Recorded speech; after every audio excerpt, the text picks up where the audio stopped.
What is going on, guys? Welcome to the Reformed Reader, the channel where we review different forms of media through the lens of a Christian who is under the authority of the scriptures. My name is Josh, and today we are going to be doing a tier ranking video. Now, I know some people aren't crazy about these, but some people really love them. And so what I'm going to do is I'm going to be going over every one of the books that I read so far this year. And so, yeah, just as a quick look at what we've got so far. So what I've done is I've broken down my rating system that I use for Goodreads, which is, 1 through 5 star. But then I have a top tier, which is going to be my all-timers. So this is like above a 5-star read for me. So let's just quickly go over how I rank these things or how I rate them on Goodreads. Now, obviously for a 5-star read, it's a great book. For a 4-star read, this is good. Definitely could use a little bit of polishing or whatever. It's a good book. It's just not great. Then I get down to my 3-star books.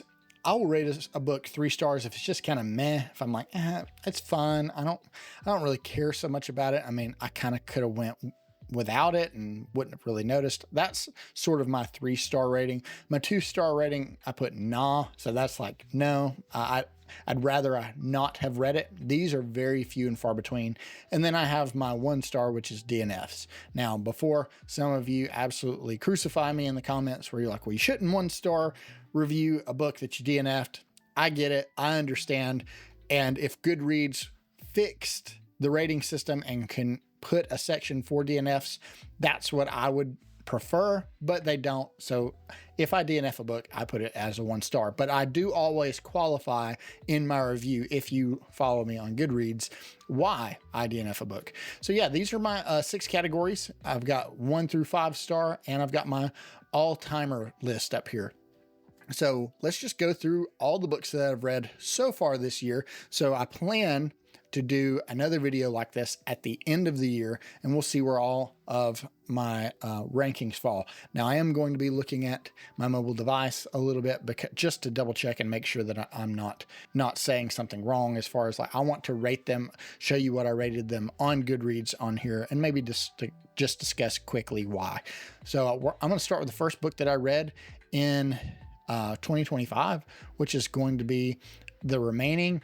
It's going to be book 2 of the Remaining series by DJ Mole called The Aftermath. And this was a DNF for me. Yeah. Unfortunately, I DNF'd this book. I really like the first one. This is a zombie apocalypse story, but our main protagonist is or some sort of spec ops guy that they're trained for if there's some big catastrophic event of what to do and how to rebuild society. And so you're kind of following him along. It's a really cool concept for a story, but I DNF'd this book for a couple of reasons. One was the language. Man, the language was really, really atrocious. And then 2 is there were some assault issues in here that I thought were not just overboard, but they were definitely gratuitous. And so I was just like, I'm not comfortable reading this, so I'm going to stop. So yeah, first book of the year was a DNF. And for those of you that know me at all know that it's like, wow, that set the stage pretty well. So let's go on to book number 2, which is Silver Blood Promise by James Logan. Silver Blood Promise, I had this at a 4-star read. This was a great book. Well, I guess it wasn't because it's not 5-star, but this was a very good book. This was an exceptional debut novel as well. Really fun, sort of a heist book, had some really good banter with the characters. Yeah, I thoroughly enjoyed it. And I'm really looking forward to book 2. Plus that cover is just amazing. But yeah, the story, as far as my enjoyment goes, I had a really good time with this one. All right, book number 3 is going to be The Boy in the Striped Pajamas. Now, for The Boy in the Striped Pajamas, I had this at an all-timer. I loved this book. I mean, I really did. I thought it was, man, it was just so good. It was just so good, gut-wrenching and heartbreaking, but for all the right reasons and in all the right ways. I know some people say, no, you're basically trying to sympathize or empathize with Nazis. I don't think that's what this book was doing at all. Yes, it's fiction. And people were like, well, this isn't exactly how these events. I know that. It's historical fiction. But it really hit home with me. So I've got The Boy in the Striped Pajamas as an all-timer for me. All right, let's see. Book number 4, Fury of the Gods by John Gwynne. Now, I read the first 2 books, liked them, didn't love them. And with book number 3, this one I had not read for, I think between books 2 and 3, it was like 2 years. So there were some that I forgot, but not a lot. I know a lot of people were saying, well, you just forgot everything. No, I really didn't. It's just, the characters didn't grab me like I hoped they would. And this was my first experience with John Gwynne. But with this third book, this last installment, I've unfortunately got it at a 3-star. It was meh for me. Orca's character is awesome. For those of you that have read the story, I loved Orca's character. I loved the story. There were too many POVs. At least 2 of them were unnecessary. I think maybe we could have tightened it up a little bit. I mean, to each their own. I know some people love numerous POVs. For me, this was just, it was good, I guess, but I'll tell you this. I basically soft DNF'd this book. I think I got like 70% of the way through it, and I just realized I just don't care what happens at all. And so I just looked up a synopsis and was like, yeah, that's kind of what I was expecting, and I'm glad that I didn't put more time into wrapping it up, because I got the end of the story from the synopsis and I was perfectly satisfied. So I didn't want to put it any lower than that, because it was, it's a well-written book, but for me, it was just kind of meh. Okay. Book number 5, Red Rising. All right. Red Rising had been recommended to me by several people, and I finally picked it up, and man, I absolutely loved it. So I had it as not just a 5-star read, but it was, this is like an all-time book for me. It was so fast-paced. It's like Hunger Games for adults on Mars. It was so good. Such a good ride. But I'm not going to lie. One of the sequels definitely tainted my experience with it. So it's going to be difficult for me to put this or leave this up as an all-timer for me. So what I'm going to have to do is still be objective and drop it down to just a 5-star great book. So if you were just asking me by itself, and if I would have just read this one and read nothing else, it'd be an all-timer. But with the context, it's still a great book. And I can, I can remove my own subjectivity from it and say, yes, this book is fantastic, but I don't know that I can recommend it to people anymore. And you guys know why. If you don't, I've got videos documenting it. Unfortunately, I can't have it up in the all-timer list anymore because I did really, really love it. Okay. So this leads me to Grave Empire by Richard Swan. Now, for those of you that know, I absolutely loved his Empire of the Wolf trilogy. And so when I heard this was coming out, this was going to be a day one read for me. And it was like day 3 when I got it started, because I wanted to wrap up Red Rising. And it definitely was shaping up to be a 5-star read until, yep, it had some gratuitous inclusions in it that I just couldn't, sit idly by and go, look, I can't, in good conscience, I can't continue this series. Unfortunately, I just couldn't finish it. I know, again, to each their own, but for me personally, I couldn't personally continue with it. So I had to put it down due to some same-sex relationships they had in there, which I was actually not heartbroken over, because it let me jump into Golden Sun, which was book 2 of the Red Rising series. Man, this book was, I'm just going to go ahead and tell you, right there. It might even be in front of Red Rising. I'm not sure. There's aspects of it that, yes, but as far as like memorable moments, I think it's probably on par. I definitely think it was elevated, and there's some things in this book that I loved a lot more than I loved in this book, but I do tend to love a book 1. But anyway, yeah, same story here with Red Rising. Absolutely loved it.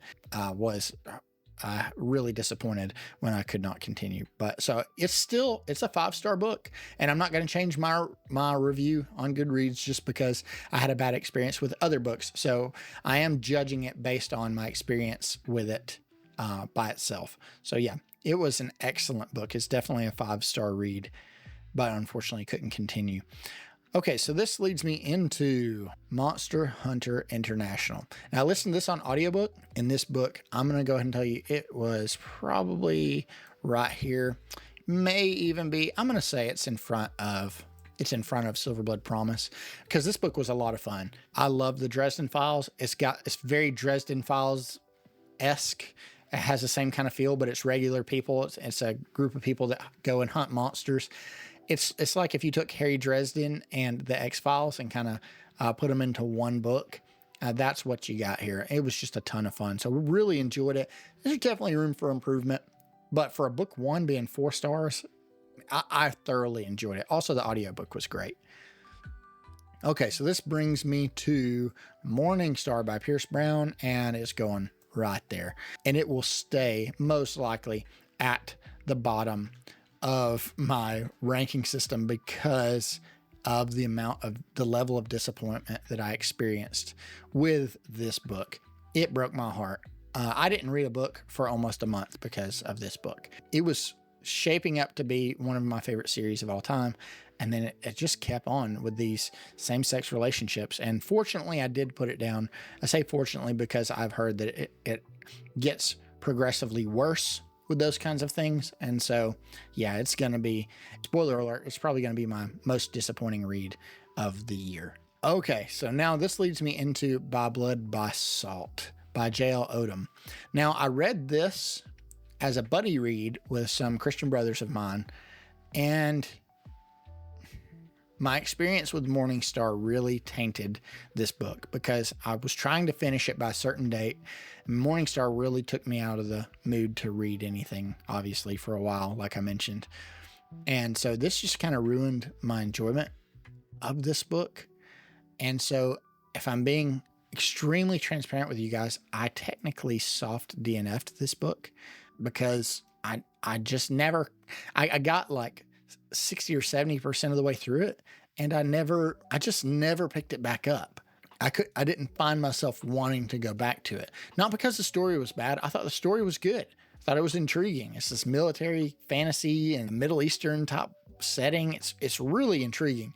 And so I read it, and then I didn't read it, and then I read a couple more chapters, and then I just never picked it back up. So technically I soft DNF'd it, but I think what I'm going to do, because it was shaping up to be a pretty good read, but my experience was ruined due to my DNFs that I had prior to this book, that it just made me not want to finish anything, let alone this. So what I'm going to do is I'm actually going to put this back here and say that I'm going to come back to it by the end of the year. Because I want to start it back over, and I do want to finish it. All right, that's a little bit better. You guys can see now. So that leads me into Everyone on This Train is a Suspect by Benjamin Stevenson. This was a buddy read with Ted and Brian, and I DNF'd this one as well. I'm probably going to put it at the front of the list, meaning that this is my most severe DNF, and this is my least severe DNF, if that's a thing, because it was a cool story. I loved the murder mystery aspect, but it just got to where there was this one mention, and it was pretty much just a mention of this man and his fiance or future husband or something like that. And I had been so turned off by so many books, because I think there was another one that I DNF'd that I don't even have on here. But anyway, these two were such big disappointments, and this one, that I was just like, look, I'm not having a good time. I know it's a buddy read, but I can't continue.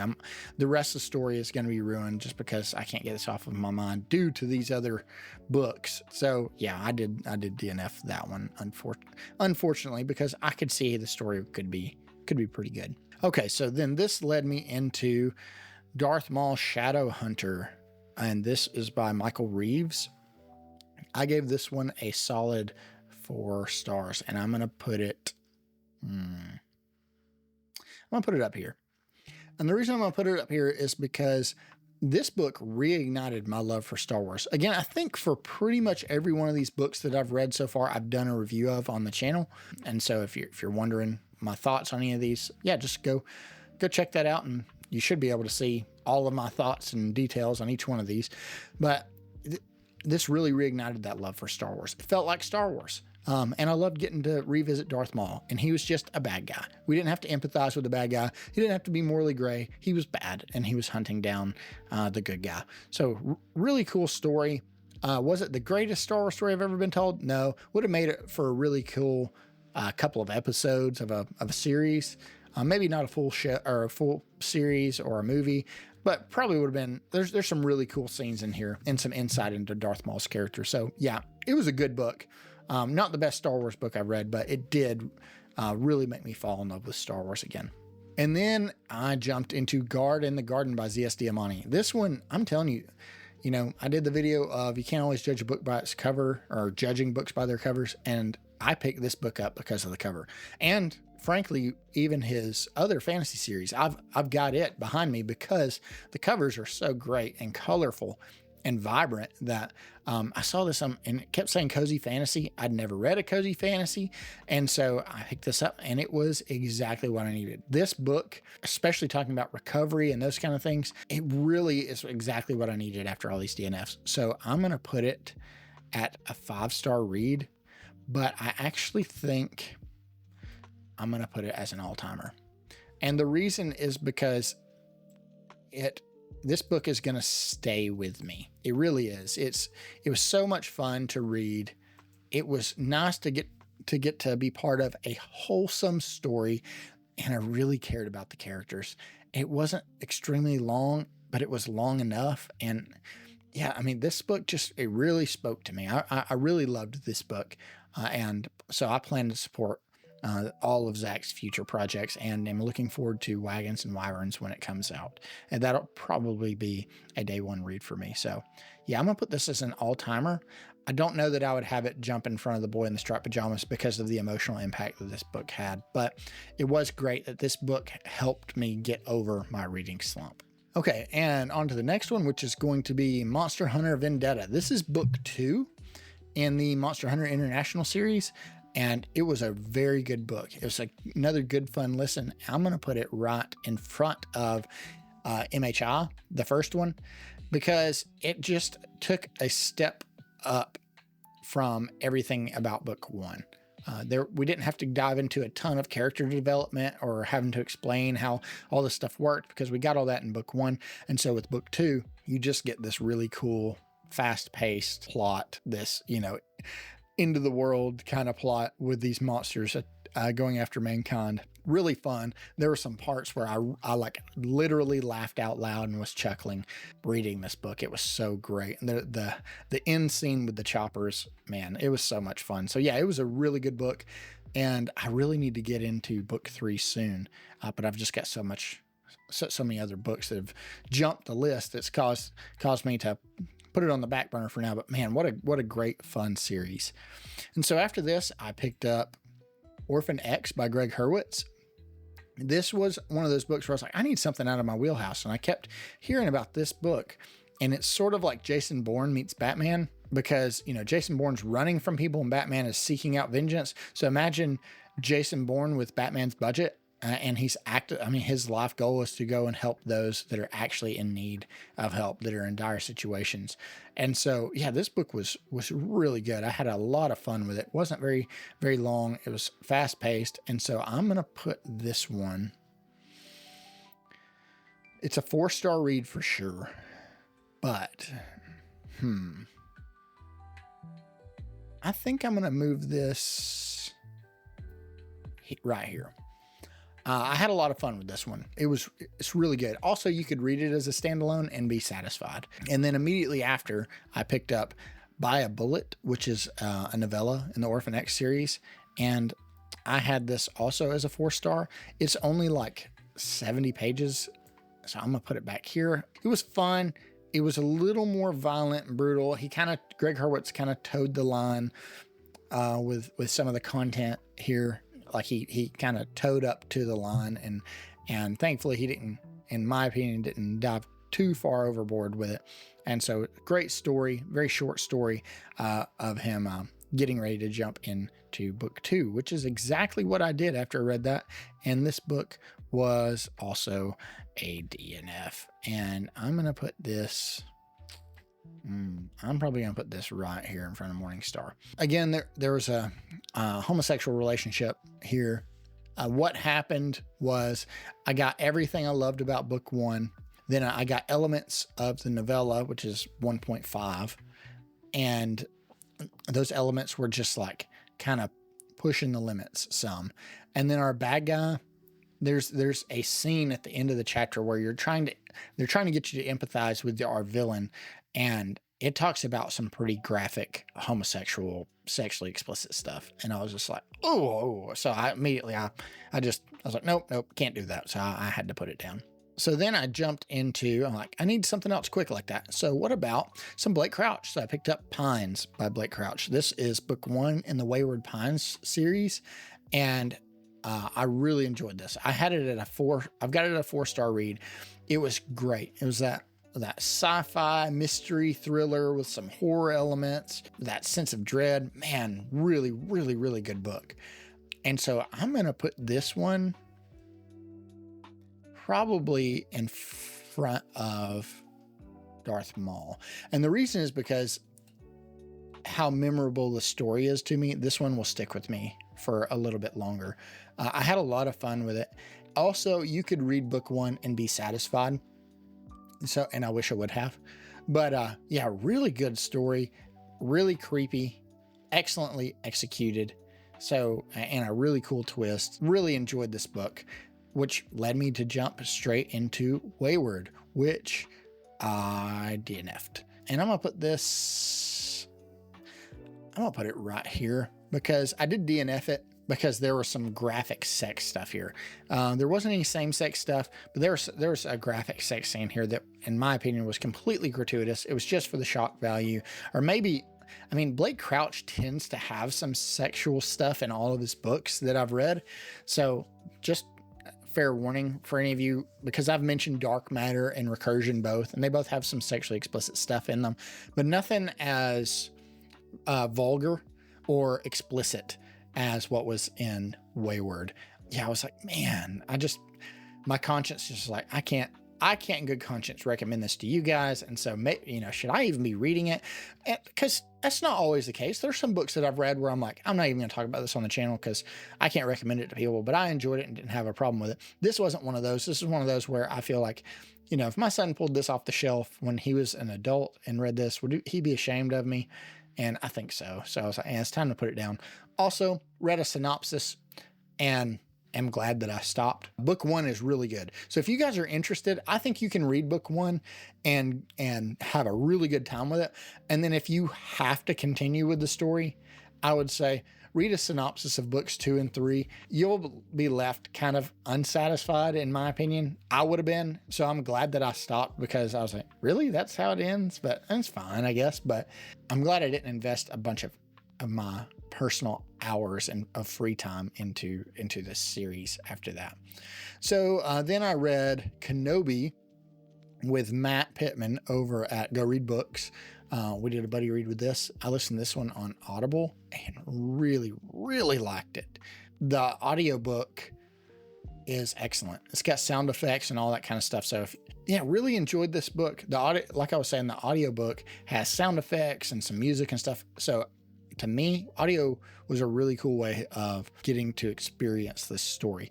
So, I mean, I think you could probably get a similar effect if you read it physically. It was neat to get to listen to it over Audible. Also, the guy's Obi-Wan impression was really good. So I'm going to put this one right here, I think. It's probably at the same level as Pines. Really, really good. This is one of the best Star Wars books I've ever read. Really, really good. I don't think it quite touches Darth Plagueis, but it's as far as the good guys go, it's pretty close. I really, really loved this story. So yeah, definitely very, very good read. Okay, and so then I read Empire of Silence by Christopher Rocchio, and for those of you that know, I'm going to throw this right here in the front of my 4-star reads at the top. Really good book.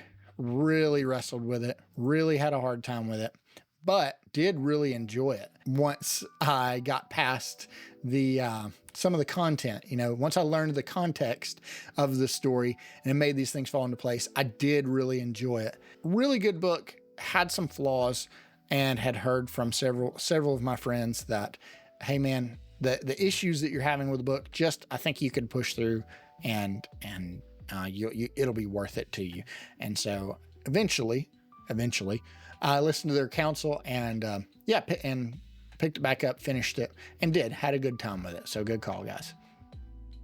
Okay, so then most recently I picked up The Count of Monte Cristo and read this as a buddy read with my bride. And I was really hoping that this would be my favorite book of all time. And it wasn't.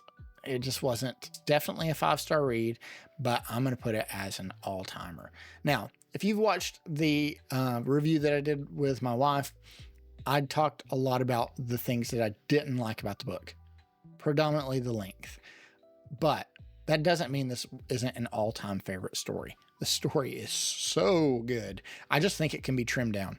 So I would highly recommend, and have in the video and have since recommended, that if you're going to read this, I do highly recommend reading the abridged version. I haven't read the abridged version, but I assume that a lot of the fluff gets cut out and makes it a much tighter story. So, but otherwise, I mean, yeah, it's an all-timer, and it's at the top of the list.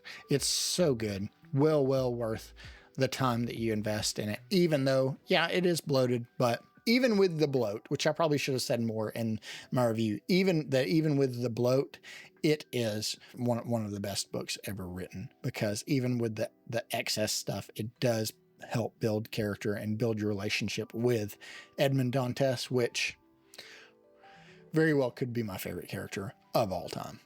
Excellent book, all-time favorite. And then I read Howling Dark. And so this is the book. I finished this, let's see, time of recording this, I'm recording this Sunday. I finished this a few days ago. And I'm just going to go ahead and spoil it for you guys. This is the best book I've read all year. This book is amazing. Best book I've read all year. Yes, better than Count of Monte Cristo. Now, completely different. Okay, so I know some people might be like, oh, I can't believe he said that about the Count of Monte Cristo, and that he thinks Howling Dark is better. I am basing this off of my enjoyment of these books. So as far as enjoyment goes, I enjoyed my time with Howling Dark more than with the Count of Monte Cristo. So much so that there were times in the Count of Monte Cristo where it was so bloated. I'm like, okay, I was trying to run through it pretty quick. So I was like, I need something to break this up. So I went ahead and started jumping into Howling Dark. And I kept noticing that as I'm reading the Count, that I wanted to get back into Howling Dark. So I was like, I'll read 2 chapters of the Count and 1 chapter of Howling Dark. And I did that for a while. And then I realized, okay, I'm never going to finish the Count if I do that. And so about the halfway point of Howling Dark, I'm like, I have to stop. I'm sorry. I'm sorry, I'll put you away for a little while. I'm coming back to you because I have to finish this. And so I just devoted all my time into the Count, but then was headfirst in Howling Dark. And it is, man, it's so good. By the time you guys are watching this, the review should be up for Howling Dark, and you can see how much I love this book. And I'm going to tell you guys, it's probably going to be difficult to top that as my favorite book of the year. It's up there. It's definitely my favorite sci-fi book I've ever read. If that tells you anything.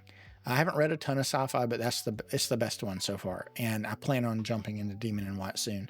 Also, I'm about to wrap up, at the time of recording this, I'm about to wrap up another book, but I will include that into the second half since it's not completely finished yet. But yeah, Howling Dark, I just don't think you're gonna, I don't see how it can be beat unless Christopher Rocchio beats out his own book, which is possible, because I fully anticipate on being caught up and reading the final book with everybody else. I'm really looking forward to it. But then I got those, and I mean, I say that, but then I've got the Will of the Many that I'm going to read. I got to read Of Empires and Dust. I've got to read the sequel to the Will of the Many, which is The Strength of the Few.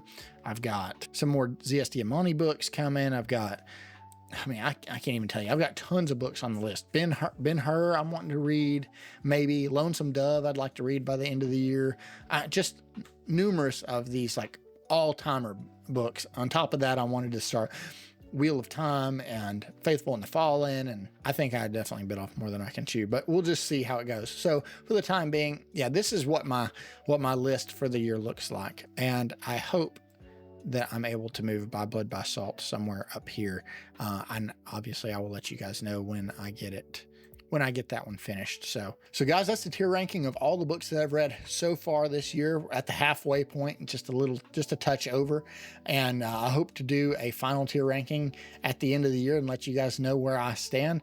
But as of right now, Howling Dark is going to be hard to beat, but it's definitely possible, and I hope that it does, because I'm so looking forward to reading even more great books throughout the year. And I hope that I don't have a single other DNF the rest of the year. I hope that every other book that I read is just, they just get better and better. And I hope the same for you guys. I hope you guys have had a great reading year so far, and I hope you have a great reading year to come. Let me know down in the comment section what has been the best book you've read so far this year, and do you think it's going to be topped, and if so, by what?